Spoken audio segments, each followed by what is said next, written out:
అలరించే కథలు, ఆసక్తికరమైన కథనాలు, ఆకట్టుకునే మాటలు, ఆలోచింపచేసే వ్యధలు, ఇలా అన్నింటితో ఎప్పటికప్పుడు ఆహ్లాదం పంచడానికి మీ ముందుకొచ్చింది మీ చిక్కి తెలుగు స్టోరీస్ టీవీ. మీ ప్రోత్సాహం మాకు కొండంత బలం. దయచేసి సబ్స్క్రైబ్ చేసుకోండి. ఎప్పటికప్పుడు మా చిక్కి తెలుగు స్టోరీస్ టీవీ అప్డేట్స్ కోసం బెల్ ఐకాన్ మీద క్లిక్ చేయండి. మీకు మా వీడియోస్ నచ్చితే వెంటనే మీ ఫ్రెండ్స్తో షేర్ చేసుకోండి. ఇక ఈ రోజు మనం తెలుసుకోబోతున్న స్టోరీ అమ్మాయి జీవితం. సూర్యదేవరపల్లి అనే గ్రామంలో సిద్ధయ్య అనే పెద్ద మనిషి ఉండేవాడు. సిద్ధయ్య చాలా మంచివాడు, మనసున్నవాడు. ఆపదలో ఎవరైనా ఉన్నారని తెలిస్తే తనకు చేతనైన సహాయం చేసే దయాగుణం కలిగినవాడు సిద్ధయ్య. అతనికి తగ్గట్టుగానే అతని భార్య శారద కూడా. శారద సమాజ సేవ తెలిసిన ఉత్తమురాలు. వీళ్ళిద్దరికీ లలిత అనే ముద్దుల కూతురుంటుంది. లలిత వీళ్ళకి ఒక్కతే కూతురు కావటంతో ఏదడిగినా లేదనకుండా కాదనకుండా లలితకిస్తూ అతి గారాబంగా పెంచి లలితని పెద్దదాని చేస్తారు. ఇంటర్లో మంచి మార్కులతో పాసవుతుంది లలిత. ఆ తర్వాత ఏం చదవాలన్నది అర్థంగాక హాల్లో అటు ఇటు తిరుగుతూ ఉంటుంది. సోఫాలో కూర్చున్న భార్యాభర్తలు ఒకరి ముఖాలు ఒకరు చూసుకుంటూ ఉంటారు. ఏం చదవాలో చెప్పడానికే ఇంతగా ఆలోచన చేస్తుంది. ఇక రేపు చదివేం చదువుతుంది చెప్పండి. నాకు మన డబ్బులు వృధా ఖర్చు అనిపిస్తుంది. చదువు గురించి నీకు నాకు ఏం తెలుసు చెప్పు. కూర చేయటానికి ఇంత సమయం పడుతుందానంటే చేసే వాళ్ళకు తెలుస్తుందని అంటావు కదా. అంతే కదా మరి. కూర విషయానికే నువ్వలా అంటే ఇది చదువు విషయం, అమ్మాయి భవిష్యత్తుకు సంబంధించిన విషయం. ఎంతలా ఆలోచన చెయ్యాలి చెప్పు. ఇక వాళ్ళ మాటలు వింటున్న లలిత ఇలా అంటుంది. చాలా బాగా చెప్పావు నాన్నా.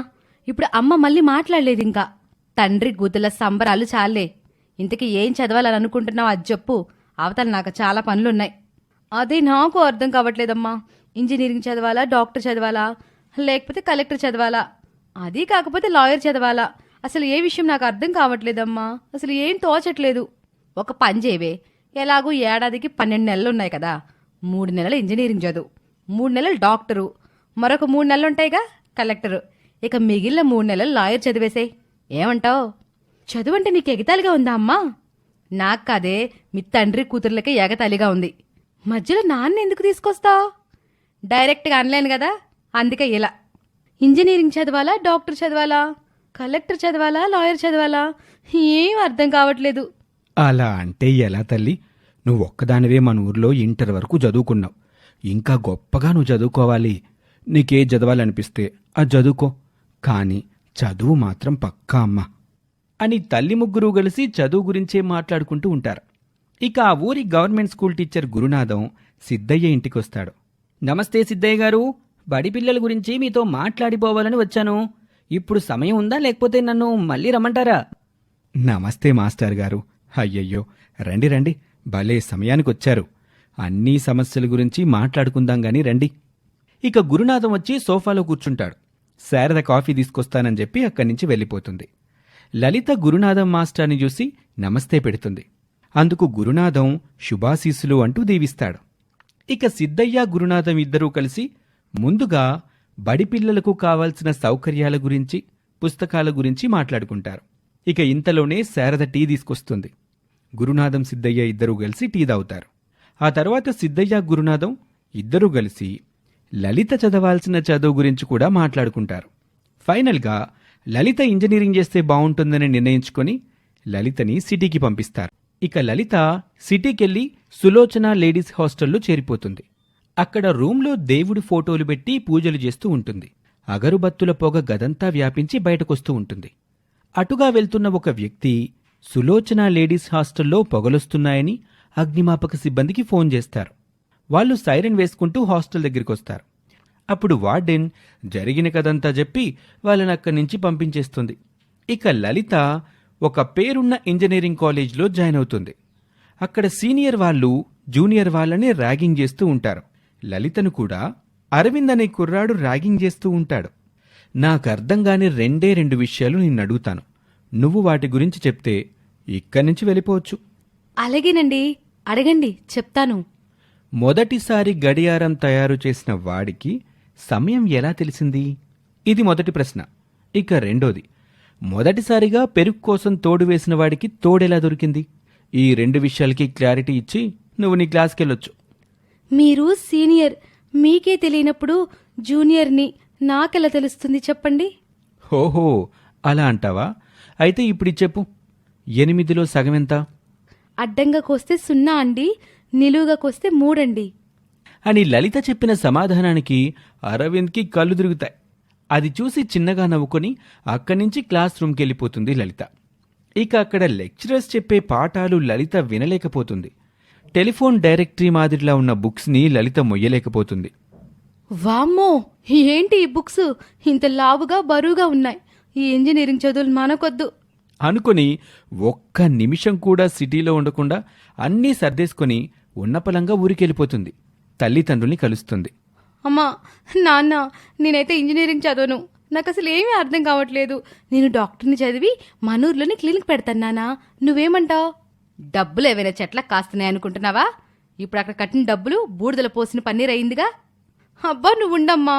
నాన్న, మీరేమంటారు నాన్న? నేనేమంటాను తల్లి, నీకేది నచ్చితే అది చదువుకో. నీకెంత కావాలో చెప్పు, అంత ఇస్తాను. ఎక్కడ కట్టాలో చెప్పు, అక్కడ కట్టేస్తాను అని చెప్పడంతో డాక్టర్ చదవాలని లలిత నిర్ణయించుకుంటుంది. తిరిగి చంద్రిక హాస్టల్లో ఉంటూ మంచి పేరున్న మెడికల్ కాలేజ్లో జాయిన్ అవుతుంది. అక్కడ సీనియర్ డాక్టర్ విశాల్ లలితని పిలుస్తాడు. లలిత అతని దగ్గరికి వెళ్తుంది. నువ్వు డాక్టర్ అవ్వాలని ఎందుకు అనుకుంటున్నావు?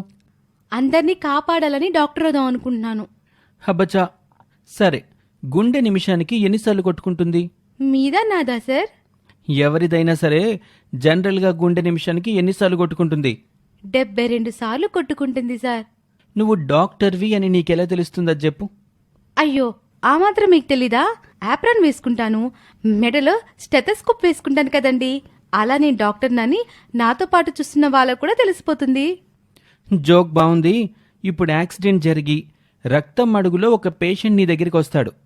ఆపరేషన్ చేస్తేనే ఆ పేషెంట్ బతుకుతాడు. అప్పుడు నువ్వేం చేస్తావు? సారీ అమ్మా, ఆపరేషన్ చేసే డాక్టర్ని నేను కాదు అని చెప్పి అక్కడి నుండి వెళ్ళిపోతాను. నువ్వు డాక్టర్ కోర్స్ చదవటానికి పనికిరావు, గెట్ అవుట్ అని విశాల్ చెప్పగానే అక్కడి నుంచి ఏడ్చుకుంటూ ఎర్ర బస్ ఎక్కి మళ్ళీ నాన్న దగ్గరికి వెళ్ళిపోతుంది. అక్కడ జరిగింది మొత్తం నాన్నకి చెప్పి డాక్టర్ కోర్స్ చదవనని చెప్తుంది. దాంతో వాళ్ళు కూడా ఏమనకుండా మరేం చదువుతావని మళ్ళీ అడుగుతారు. నేను లా చదువుకుంటాను నాన్న, పెద్ద లాయర్ని అవుతాను నాన్న అని చెప్పి మళ్ళీ సిటీలో ఉన్న కావేరీ హాస్టల్కి వెళ్తుంది లలిత. అక్కడ లా కాలేజ్లో జాయిన్ అవుతుంది. లా బుక్స్ పట్టుకొని చదువుకుంటూ ఇలా అనుకుంటుంది. అమ్మో, ఈ ఒక్క బుక్లోనే ఇన్ని సెక్షన్స్ ఉంటే ఇంకా చదవాల్సిన బుక్స్ చాలా ఉన్నాయని మా గురువురాలు లాయర్ సత్యవతి గారు చెప్పారు. ఇప్పుడు ఈ సెక్షన్లు బుర్రలో పెట్టుకోవాలంటే చాలా కష్టం. అసలే నా బుర్ర చిన్నది, అందులో ఇన్ని సెక్షన్స్కి స్పేస్ లేదు అని లలిత అనుకుంటూ ఉండగానే సత్యవతి తన క్యాబిన్లోకి పిలుస్తుంది. లలిత భయంగా వెళ్తుంది. బుక్లో ఉన్న సెక్షన్ల గురించి అడుగుతుంది. దేనికి లలిత సరిగ్గా సమాధానం చెప్పదు. దాంతో కోపం వచ్చి ఇక్కడి నుంచి వెళ్ళిపో అని చెప్పి పంపించేస్తుంది సత్యవతి. మళ్ళీ ఏడ్చుకుంటూ ఇంటికొస్తుంది లలిత. నేను ఈ లాయర్ కోర్స్ చదవలేను అంటుంది. అప్పుడు సిద్ధయ్య, శారద ఇద్దరూ బాగా ఆలోచించి ఇంకా లాభం లేదు, లలితకి పెళ్లి చెయ్యాలి అనుకుంటారు. చూడమ్మా తల్లి, ఇంక నువ్వు చదివింది చాలు, పెళ్లి చేస్తాం. హాయిగా అత్తారింటికెళ్ళి భర్తతో సంతోషంగా ఉండు. అలాగే నాన్నా. ఇక 2 రోజుల్లో పెళ్లి కొడుకు కృష్ణ తన తల్లిదండ్రులతో కలిసి లలితని చూసుకోవటానికి వస్తాడు. లలిత కూడా బాగా రెడీ అయి సోఫాలో కూర్చుంటుంది. కృష్ణ, లలిత ఒకరినొకరు చూసుకుంటారు. ఒకరికొకరు నచ్చుతారు. ఇక పెద్దవాళ్ళు మాట్లాడుకొని పెళ్లి ముహూర్తం పెట్టిస్తారు. ఆ రోజు పెళ్లి జరుగుతున్న రోజు. పెళ్లి కొడుకు కృష్ణ పెళ్లిపీటల మీద కూర్చుని ఉంటాడు. లలిత పెళ్లి కూతురులా ముస్తాబై చేతుల్లో కొబ్బరి బొండం పట్టుకుని పెళ్లిపీటల దగ్గరికి వస్తుంది. ఇక పంతులుగారు మంత్రాలు చదువుతూ ఉంటారు. కృష్ణ లలిత మెడలో 3 ముళ్ళు వేస్తాడు. ఇక అప్పట్నుంచి వేర్వేరుగా ఉన్న కృష్ణ, లలిత ఇప్పుడు పెళ్లితో లలిత కృష్ణగా కలిసిపోయి సంతోషంగా జీవిస్తూ ఉంటారు. ఈ స్టోరీ మీకు నచ్చితే ఇప్పుడే సబ్స్క్రైబ్ చేసుకోండి. Thank you for watching. Hi friends, welcome to chikki stories. ఇలాంటి మంచి మంచి కథలన్నీ చూడాలనుకుంటే చిక్కీ ఛానల్ని సబ్స్క్రైబ్ చేసుకోండి. మేం చేసే స్టోరీస్ మీకు నోటిఫికేషన్గా రావడానికి బెల్ ఐకాన్ని క్లిక్ చేయండి. Thanks for your support. ఈరోజు మనం తెలుసుకోబోతున్న స్టోరీ అమ్మాయి జీవితం 2వ భాగం. కాపురానికి వచ్చిన కొత్త కోడలు లలితని అత్తగారు సుభద్ర కూతురిలా చూసుకుంటూ ఉంటుంది. దగ్గరుండి ప్రేమగా మాట్లాడుతూ పనులు ఎలా చెయ్యాలో చెప్తూ కోడలి చేత పనులన్నీ చేయించుకుంటుంది. ఈ అత్తాకోడళ్ల అన్యోన్యత చూసిన పక్కింటి తాయారమ్మ కళ్ళు భగ్గున మండిపోతాయి. ఆలస్యం చేయకుండా అత్తాకోడళ్ల మధ్య చిచ్చు పెట్టాలని నిర్ణయించుకుంటుంది. ఎప్పుడూ సుభద్ర ఒంటరిగా దొరుకుతుందా అని గోడమీద పిల్లిలా గోడకు నక్కి నక్కి చూస్తూ ఉంటుంది. సుభద్ర కోసమే ఎదురు చూస్తూ ఉంటుంది. ఒకరోజున సుభద్ర ఒంటరిగా బజారులో కనిపిస్తుంది. అయ్యో అయ్యో, ఇలా చిక్కిపోయావేంటక్కా? తిండి మొత్తం కొత్త కోడలే తింటుందా ఏమిటి? జోకులేయడానికి ఈరోజు నేను తప్ప మరెవరు దొరకలేదా తాయారు? అయ్యో భద్రక్క, జోకులు కాదు ఏమీ కాదు, నిజమే చెప్తున్నాను. భద్రకాయలా ఉండే నువ్వు బక్క చిక్కిన పీనుగులా ఉన్నావు. నిన్ను చూసి నేను గుర్తుపట్టలేకపోయానంటే నన్ను నమ్ము.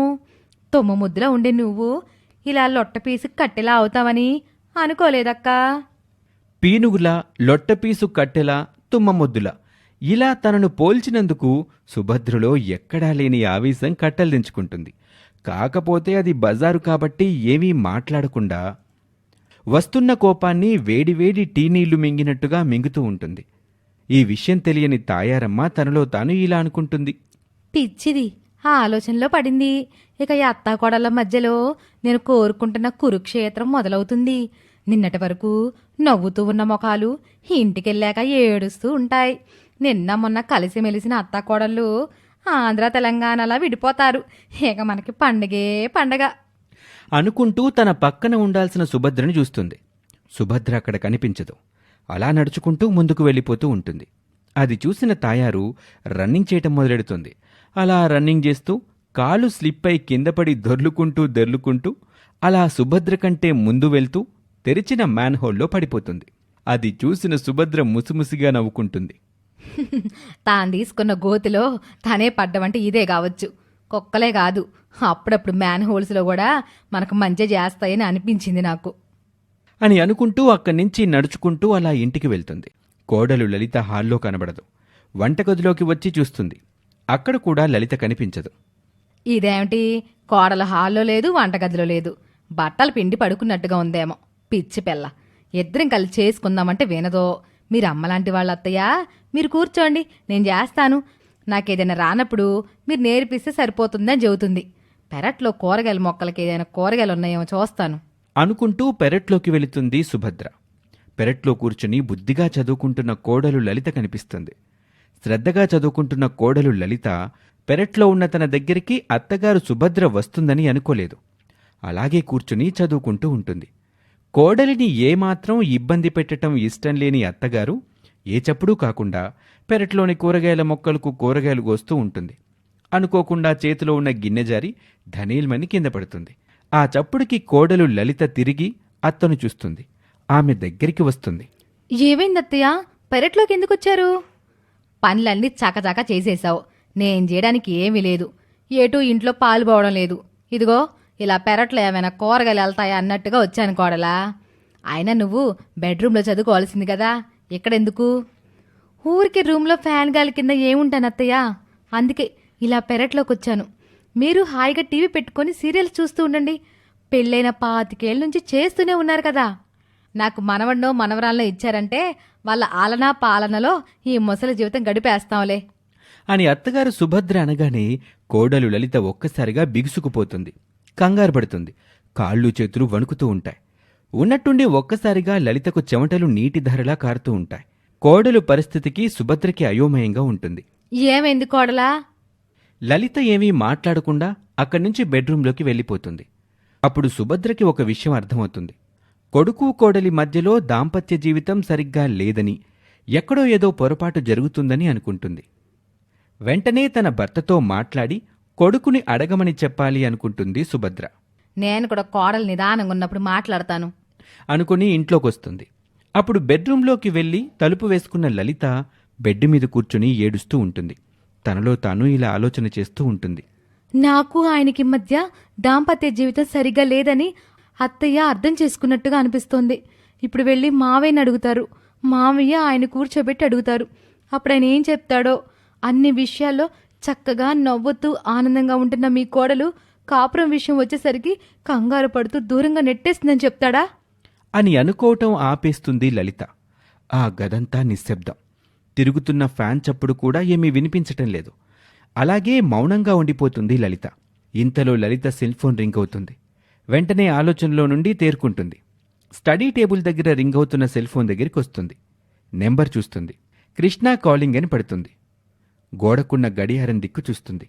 అప్పుడు 12:30గా వస్తుంది సమయం. ఇదేమిటి ఆయన ఈ టైంలో ఫోన్ చేస్తున్నాడు? ఎప్పుడు తను లంచ్ చేసిన తర్వాత 1:30కి చేస్తాడు కదా, ఇప్పుడు 1 గంట ముందే చేస్తున్నాడు. ఏమై ఉంటుంది? అప్పుడే అత్తయ్య ఫోన్ చేసి ఆయన అడిగేశారా? అందుకే ఆయన ఇప్పుడు నాకు ఫోన్ చేస్తున్నాడా? ఇప్పుడు నన్ను అడిగితే ఏం చెప్పాలి అని అనుకుంటూ ఉండగానే ఫోన్ మళ్లీ రింగ్ అవుతూ ఉంటుంది. మళ్లీ లలిత ఫోన్ వైపు చూస్తుంది. డౌటే లేదు. ఆయన ఎన్నిసార్లు చేస్తున్నాడంటే అత్తయ్య గారు ఖచ్చితంగా ఆయనకి ఫోన్ చేసే ఉంటారు, విషయం అడిగే ఉంటారు. ఏ విషయంలోనైనా ఎలాంటి కంగారు పడకుండా ఉండే నేను కాపురం అనే మాట ఎత్తగానే ఎక్కడ లేని కంగారు పుట్టుకొస్తుంది. నాకు తగిలిన దెబ్బ అలాంటిది. అయిన గాయం అంత ఘోరమైనది. ఈ విషయం నేను దాచిపెట్టి చాలా పెద్ద తప్పు చేశాను. కానీ తల్లిదండ్రుల బాధ చూడలేకపోయాను. అందుకే కృష్ణను పెళ్లి చేసుకున్నాను. ఫోన్ కాల్ కట్ అయ్యి మళ్లీ రింగ్ అవుతూనే ఉంటుంది. ఇదేమిటి, ఈరోజు నేను కాల్ లిఫ్ట్ చేసేదాకా చేస్తూనే ఉంటాడా? ఇన్నిసార్లు చేస్తున్నాడంటే బహుశా ఆయన కూడా అక్కడ కోపంగా ఉండుంటాడా అని లలిత అనుకుంటూ కాల్ కట్ అయ్యి ఏదో మెసేజ్ వచ్చిన సౌండ్ వస్తుంది. ఆయన అయ్యుంటాడు. కాల్ లిఫ్ట్ చేయడం లేదని మెసేజ్ పెట్టినట్టున్నాడు.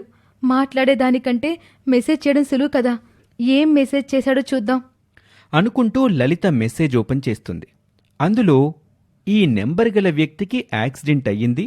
ఆయన సెల్ ఫోన్లో డియర్ లల్లి అని రాసిపెట్టి ఉండి మీకు ముఖ్యమైన వాళ్ళు కావచ్చని కాల్ చేస్తుంటే మీరు లిఫ్ట్ చేయటం లేదు.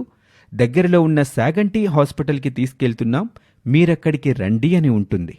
అది చదివిన లలితకి కాళ్ళు చేతులు ఆడట్లేదు. 1 నిమిషం పాటు తల మొద్దుబారిపోతుంది. మళ్లీ ఫోన్ రింగ్ అవుతుంది.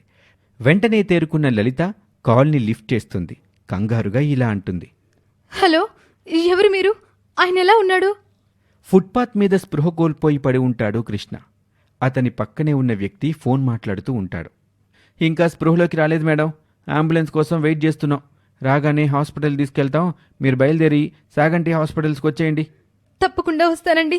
కొంచెం ఆయన్ని జాగ్రత్తగా హాస్పిటల్కి తీసుకెళ్ళండి అని లలిత చెప్పి కంగారు పడుతూ కాల్ని కట్ చేసి బెడ్రూంలో నుంచి హాల్లోకి వస్తుంది. హాల్లో టీవీ చూస్తూ ఉంటుంది అత్తగారు సుభద్ర. బహుశా మావయ్య లాఫింగ్ క్లబ్కి వెళ్ళుంటాడు.